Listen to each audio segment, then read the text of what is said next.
Hello friends, నేను శరణ్యాని. ఇవాళ 7 అడుగుల బంధం 136వ భాగం చదువుకుందాము. రాసిన వారు మీనా ముక్తేశ్వర్ గారు. అలా డ్రింక్ చేయవద్దు, మంచిది కాదు అంటూ కోపంగా మాట్లాడింది శ్రావణి. అమ్మో, అమ్మాయిలకి కొందరికి పీరియడ్స్ టైంలో కోపం ఎక్కువగా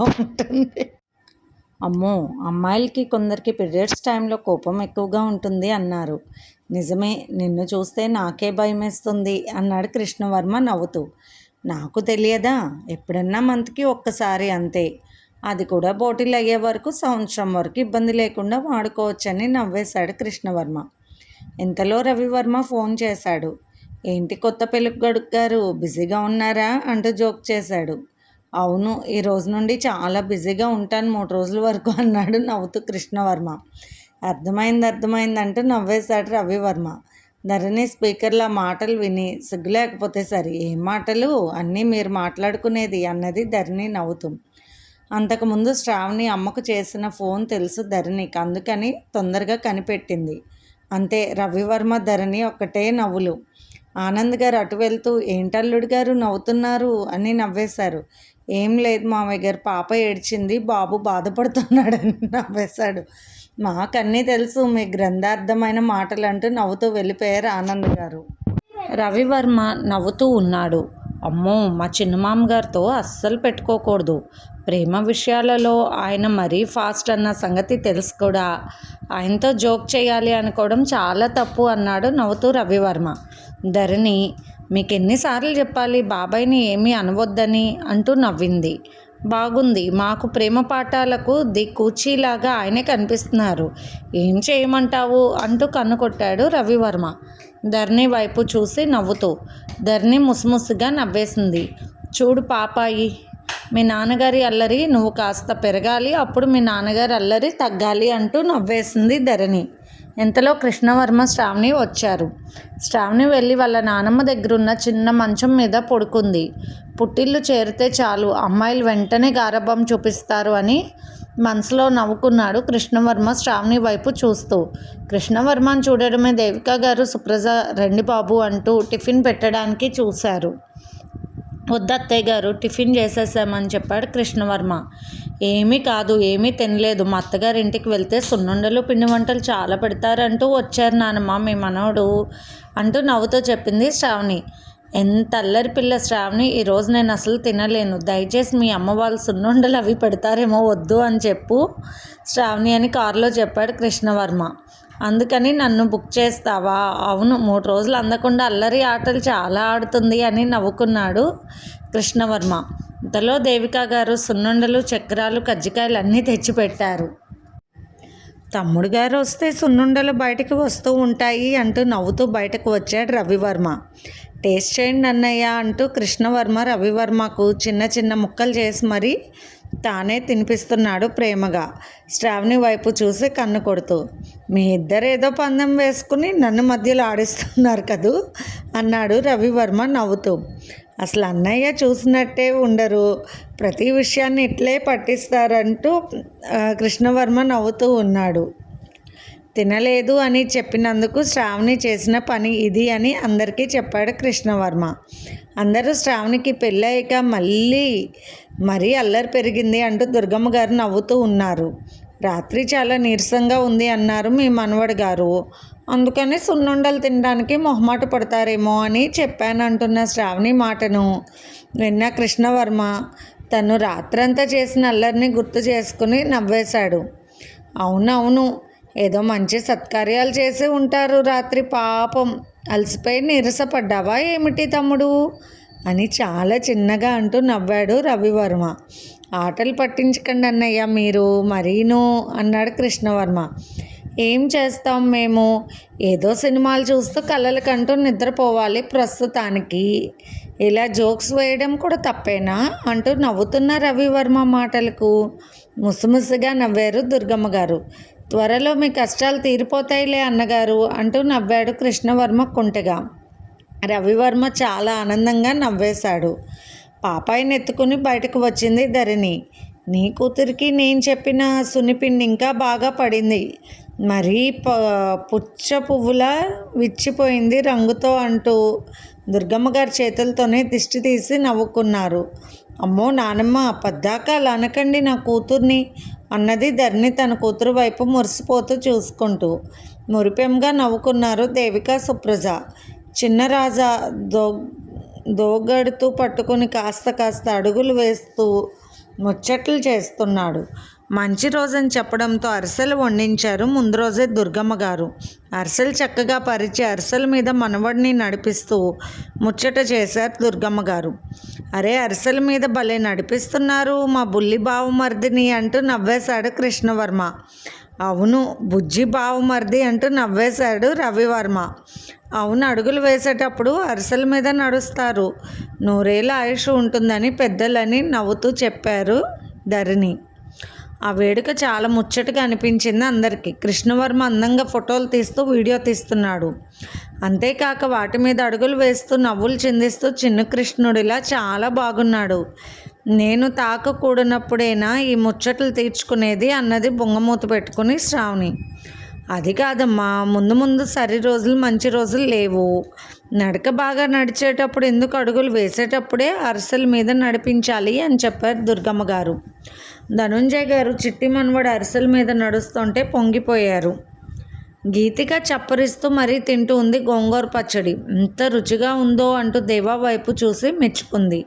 ముచ్చటగా తినాలనిపించింది గోంగూర పచ్చడి అని గీతిక చెప్పినప్పుడే వాళ్ళ అమ్మని అడిగి అది ఎలా చేయాలో తెలుసుకుని చేసి ఉంచాడు దేవా. నిద్ర లేచేసరికి శ్రీమతి గారికి గోంగూర పచ్చడి అంటూ నవ్వుతున్న భర్త వైపు చూసి ఆనందంగా నవ్వేసింది గీతిక. వాతావరణం చల్లగా ఉండడంతో స్వెటర్స్, టోపీలు, సాక్సులు కూడా వేసుకోమని చెప్పడంతో గీతిక ఇప్పుడు అవన్నీ ధరించి ఉన్నది. డాక్టర్ గారి దగ్గరకు పరీక్షకు వెళ్ళారు ఆ రోజు దేవా వాళ్ళు. పరీక్షలన్నీ అయిన తర్వాత గీతికకు సులభంగా కాన్పు అవుతుందని చెప్పారు. అబ్బాయి అని కూడా చెప్పేశారు. ఇంజెక్షన్ చేసి మందులు కూడా మార్చి రాసిచ్చారు. ఒంట్లో నీరు చేరుతుందని కాస్త భోజనంలో ఉప్పు తగ్గించుకొని తినమని మరీ చెప్పారు. దేవా ఇక అక్కడ నుండి చాలా జాగ్రత్తగా చూడాలి గీతికను అని నిర్ణయించుకున్నాడు. దేవా వాళ్ళ అన్నయ్యకు చాలా దూరంగా ఉండే స్టేట్లో ఉద్యోగం మార్చారు. అందువల్ల ప్రత్యేక బాధ్యతలన్నీ దేవా స్వీకరించాల్సి వచ్చింది. గీతికకు హాస్పిటల్లో చెప్పిన జాగ్రత్తలన్నీ కూడా వివరంగా రాజశేఖర్ నిలయానికి ఫోన్ చేసి మరీ చెప్పాడు దేవా. కృష్ణవర్మ తనకు తెలిసిన వారి చేత వెంటనే టికెట్లు అరేంజ్ చేయించాడు శ్రీనివాసరావు గారికి, దేవిక గారికి. లండన్ తన ఫ్రెండ్స్ వెళ్తున్నప్పుడు వారితో పాటు పంపించాలని, అప్పుడే వారి ప్రయాణాన్ని కన్ఫర్మ్ చేస్తే బాగుంటుందని చెప్పాడు కృష్ణవర్మ. ఆ విషయం తెలిసిన దేవా ఆనందపడ్డాడు. దుర్గమ్మ గారు కూడా వెళ్ళమని మరీ చెప్పడంతో దేవిక వెళ్తాను అని ఒప్పుకుంది. కాపురానికి వచ్చినప్పటి నుంచి ఎక్కడికి వెళ్ళలేదు దేవిక. ఇక ఇప్పుడైనా తిరిగి రండి, ఆనందంగా పిల్లలు ఉన్నారు కాబట్టి వెళ్ళగలుగుతున్నారు. ఇంతసేపు ఇల్లు అంటూ ఉంటావని దుర్గమ్మ గారు చెప్పడంతో ఆవిడ ప్రోత్సాహంతోనే వెళ్ళాలని నిర్ణయించుకున్నారు శ్రీనివాసరావు గారు, దేవిక దంపతులు. పెద్దవాళ్ళని చూసుకోవడానికి ఆనంద్ దంపతులు ఉన్నారు. ధరణిని నెలలోపలే అత్తగారింటికి పంపించేయాలని నిర్ణయించుకున్నారు. ఎలాగో ఇంకా ప్రతి విషయాన్ని పట్టించుకునే కృష్ణవర్మ, శ్రావణి ఉండనే ఉన్నారు. అందుకని ఏ ఆలోచన లేకుండా లండన్ వెళ్ళాలని నిర్ణయించుకున్నారు శ్రీనివాసరావు గారి దంపతులు. ధరణికి, శ్రావణికి ఆనందం కలిగింది. అమ్మా నాన్నలు అలా లండన్ ప్రయాణం పెట్టుకోవడం. కనీసం ఎక్కడికి వెళ్ళినా వాళ్ళు కాదు, ఇప్పుడైనా కాస్త వెసులుబాటుగా ఉంటుంది, వెళ్ళిన వాళ్ళు కాదు. అక్కకు ధైర్యంగా ఉంటుందని చెప్పింది శ్రావణి. ధరణికి ఆనందంగా అనిపించింది. ధరణి అత్తగారింటికి వెళ్ళాక మరుసటి రోజే శ్రీనివాసరావు గారి దంపతుల ప్రయాణం. దుర్గమ్మ గారు హడావుడి చేస్తున్నారు. అమ్మాయికి తీసుకువెళ్సిన ముఖ్యమైనవన్నీ గుర్తు చేస్తూ ఉన్నారు. ఎలాగో వెళ్తున్నారు అక్కడికి, శ్రీమంతపు కార్యక్రమాలు కూడా జరిపించండి అని చెప్పారు దుర్గమ్మ గారు. ధనుంజయ్ గారు చాలా ఆనందంగా వింటున్నారు అన్ని విషయాలు.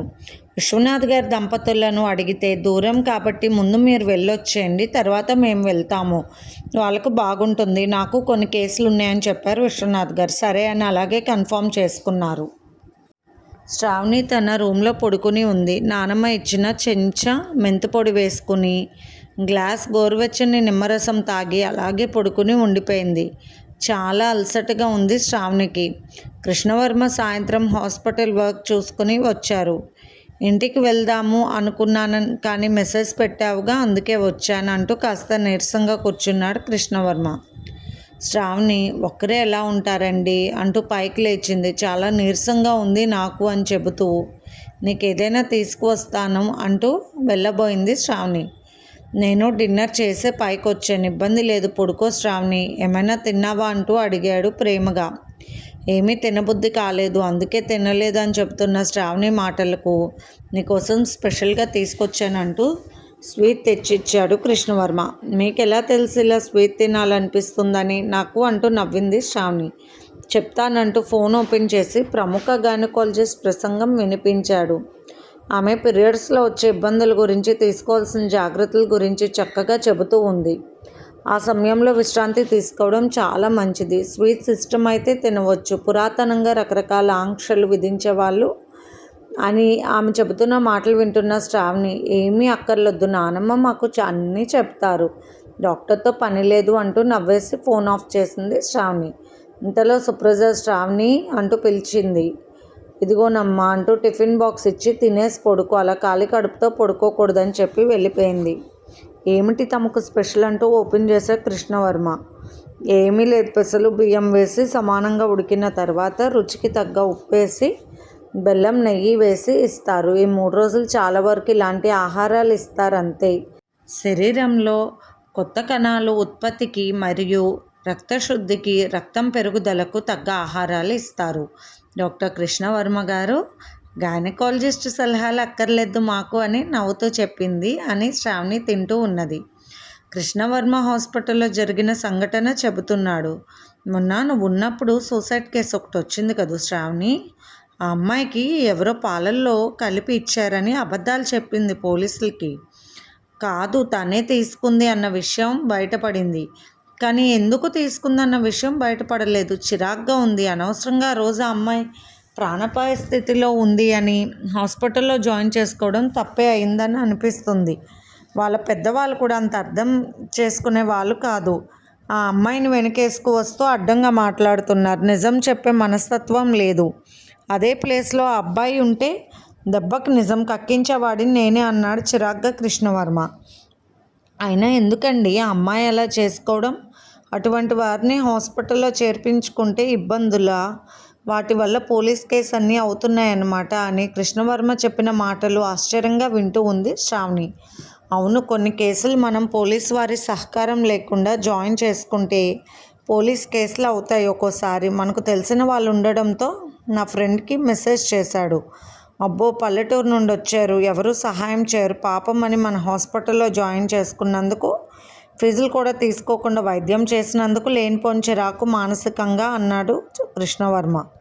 అసలు మనకు చిక్కులు వచ్చే అవసరం ఏముంటుంది అన్నది శ్రావణి. ఆ అమ్మాయి నిజం చెప్పడానికి ఇష్టపడడం లేదు.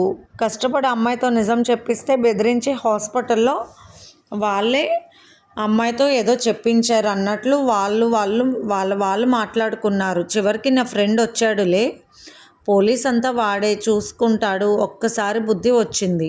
ఇలాంటి కేసులను అంత తొందరగా జాయిన్ చేసుకోకూడదు. మానవత్వం లేదు, మట్టిగడ్డ లేదు అన్నట్లు ఉంటాయి. ఒక్కోసారి పాప భీతి చూపిస్తే పాపం మనకే చుట్టుకుంటుంది అన్నట్లుంది. అయినా నాకేదో నీరసంగా ఉంది, లేకపోతే ఊరుకునే వాడిని కాదు అన్నాడు కృష్ణవర్మ. డ్రెస్ మార్చుకుని వచ్చి ఫ్రెష్ అయి పడుకున్నాడు. శ్రావణికి కోపం వచ్చింది. కృష్ణవర్మకు అంత చిరాకు ఎందుకు వచ్చింది? అసలు ఆ అమ్మాయి ఏం చెప్పింది, ఏం మాట్లాడింది? నిజం చెప్పడానికి ధైర్యం లేనప్పుడు సూసైడ్ చేసుకోవడానికి ధైర్యం ఎలా వచ్చింది? నాతో కాదు, రేపు నేను వెళ్తాను హాస్పిటల్కి, అప్పుడు చెప్తాను అసలు సంగతాన్ని అనుకుంది శ్రావణి మనసులో. కోపం తెచ్చుకుంటూ భర్త నీరసాన్ని చూసి మరుసటి రోజు ఉదయం కృష్ణవర్మ లేవలేకపోయాడు. తీరా చూస్తే జ్వరం బాగా ఉంది. శ్రావణి కంగారు పడిపోయింది. ఏమిటండి ఇంత జ్వరం వచ్చింది, మీకు రావడం ఏమిటి అన్నది పిక్కముఖం పెట్టుకుని శ్రావణి. బాగుంది, డాక్టర్కి జ్వరం రాదా ఏమిటి అంటూ అలాగే నీరసంగా కూర్చున్నాడు కృష్ణవర్మ.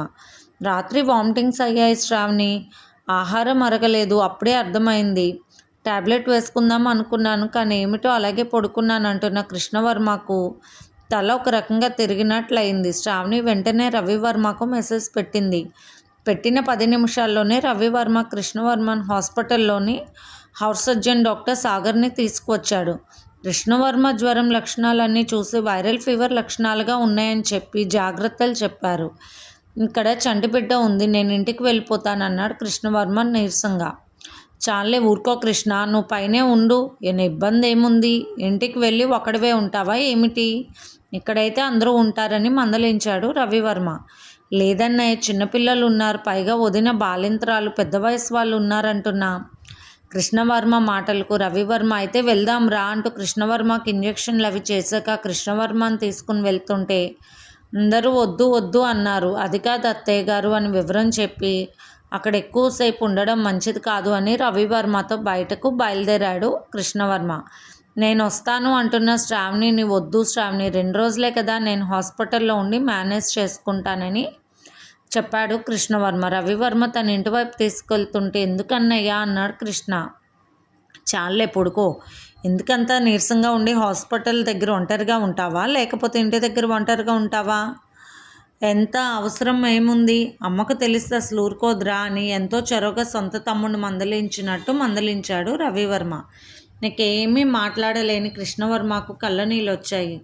అటు చూస్తే శ్రావణికి డేట్ వచ్చి ఇబ్బందిగా ఉంది, ఇటు చూస్తే వదిన బాలింత్రాలు, చిన్నరాజా పాప ఉన్నారు, చిన్న బిడ్డలు, దుర్గమ్మ గారు, ధనుంజయ గారు పెద్ద వయసు వాళ్ళు ఆ ఇంట్లో ఉండడానికి. అందుకే కృష్ణవర్మ ఒప్పుకోలేదు. ఇంకా నయం అమ్మమ్మ లేచి లేరు, లేకపోతే ఊరుకునేవారు కాదు. ఇంటి దగ్గరికి వెళ్తే అమ్మకు ఇబ్బంది అంటున్న కృష్ణవర్మను డాక్టర్గా మారి హాస్పిటల్లో అంతమంది పేషెంట్లను ఎలా సేవ చేస్తావు కృష్ణ, నువ్వు మాట్లాడవద్దు నువ్వని గట్టిగా చెప్పాడు రవివర్మ. ఫోన్ చేయడంతో తన రూమ్ పక్క ఉన్న గదిలో కృష్ణవర్మకు ఏర్పాటు చేయించాడు. ముందే తెలుసుకోవాల్సిన జాగ్రత్తలు తెలుసుకొని అవన్నీ కూడా దగ్గరుండి జాగ్రత్తగా చూస్తున్నాడు కృష్ణవర్మ చెప్పడంతో మాస్క్ కూడా పెట్టుకుని తనొక పెద్ద డాక్టర్గా ఫోజులిస్తూ కృష్ణవర్మను నవ్విస్తూ అతనికి కావలసిన జావా, మంచినీళ్ళు, కాఫీ అలా అన్నీ తనే అందిస్తున్నాడు రవివర్మ. సమయంలో రవివర్మను చూస్తుంటే సొంత అన్నయ్య ఉన్నా కూడా ఇలా చేస్తాడన్న బాధ కలిగింది కృష్ణవర్మకు. వద్దమ్మా అనే కొలిది వసుంధర గారు మెట్లు ఎక్కలేకపోయినా ఒకసారి వచ్చి పలకరించి వెళ్ళారు. మొహమాటం ఏమీ పడకు కృష్ణ, నువ్వు నా చిన్న కొడుకువని ఎప్పుడో చెప్పాను, నీకు పూర్తిగా హక్కు ఉంది ఇక్కడ, సరేనా, ఇందుకీ నాకు బాగోకపోతే మందులు ఇచ్చేది నువ్వేగా, ఆ ధైర్యం నాకుంది అంటూ నవ్వుతూ కాస్త గట్టిగానే చెప్పి వెళ్ళారు వసుంధరాదేవి గారు. ఒక డాక్టర్గా కృష్ణవర్మ చెప్పిన జాగ్రత్తలన్నీ తీసుకుంటున్నాడు రవివర్మ. మరి వేరే వారికి సోకకుండా అటువంటప్పుడు హాస్పిటల్లో ఉన్న ప్రాబ్లం గురించి కూడా చెప్పాడు కృష్ణవర్మ. అటువంటి వాళ్ళ మీద జాలి ఎందుకు పడాలి కృష్ణ, నువ్వు అందరూ మనలా ఉండరు కదా అన్నాడు రవివర్మ. కృష్ణవర్మ నిద్రపోయిన తర్వాత రవివర్మ ధరణికి ఫోన్ చేసి కృష్ణవర్మ హాస్పిటల్ ఎదుర్కొంటున్న ప్రాబ్లం గురించి చెప్పాడు. ఇందుకు లా పాయింట్స్తో 4 మాట్లాడితే ఇక్కడ వాళ్ళు అక్కడే వెళ్తారన్నది ధరణి సీరియస్గా. అదేమీ లేదులే, కృష్ణవర్మ ఫ్రెండ్ పోలీస్ ఆఫీసర్, వాళ్ళకు భయం చెప్పి అక్కడ నుండి తప్పించాడంట్లే అన్నాడు రవివర్మ. కృష్ణవర్మకు ఎలా ఉందో ఆ విషయాలను ధరణికి షేర్ చేస్తున్నాడు రవివర్మ. ఆ విషయాలు శ్రావణికి షేర్ చేస్తూ ఉంది ధరణి. చిత్రంగా ఉంటాయి ఒక్కొక్కసారి పరిస్థితులు. హాస్పిటల్ దగ్గర వేరే వ్యక్తికి హెల్ప్ చేద్దాం అనుకుని లేనిపోని తలనొప్పి తెచ్చుకుని పల్లెటూరు నుండి వచ్చిన జనంతో కృష్ణవర్మ లేనప్పుడు చిన్న గొడవ అయిందంట. అది తెలుసుకున్న కృష్ణ తన ఫ్రెండ్ని పిలవడంతో అందరినీ అక్కడి నుంచి తప్పించారు. అయినా కూడా ఒక రకమైన బాధతో కృష్ణవర్మకి ఏదోలా అనిపించింది. ఆ తర్వాత జ్వరం రావడం, 2 రోజులు హాస్పిటల్కి వెళ్ళలేకపోయారు. కాంపౌండర్ వేణు వచ్చి సాయంత్రాలు డాక్టర్ గారు వచ్చి కృష్ణవర్మకు కావాల్సిన ఇంజెక్షన్స్ చేస్తూ మాత్రలు ఇస్తూ పెట్టాల్సిన ఆహారం గురించి చెప్తూ వెళ్ళిపోతున్నారు. ప్రతి పూట వచ్చి జాగ్రత్తగా చూసుకుని వెళ్తున్నాడు. 2 రోజుల తర్వాత 3వ రోజు కృష్ణవర్మకు పూర్తిగా తగ్గిపోయింది. హుషారుగా ఉన్నాడు కృష్ణవర్మ. శ్రావణితో ఫోన్లో మాట్లాడాడు. ఇక్కడ కూడా ప్రాబ్లం సాల్వ్ అంటూ నవ్వింది శ్రావణి. మరుసటి రోజు ధరణిని అత్తవారింటికి పంపించే ఏర్పాట్లు చేస్తున్నారు. ఇది ఫ్రెండ్స్ ఇవాల్టి ఎపిసోడ్. రేపు ఇంకొక ఎపిసోడ్తో మేము ముందుకు వస్తాను. మీకు కనుక స్టోరీ నచ్చినట్లయితే లైక్ చేసి షేర్ చేసుకోండి ఫ్రెండ్స్. ఉంటాను.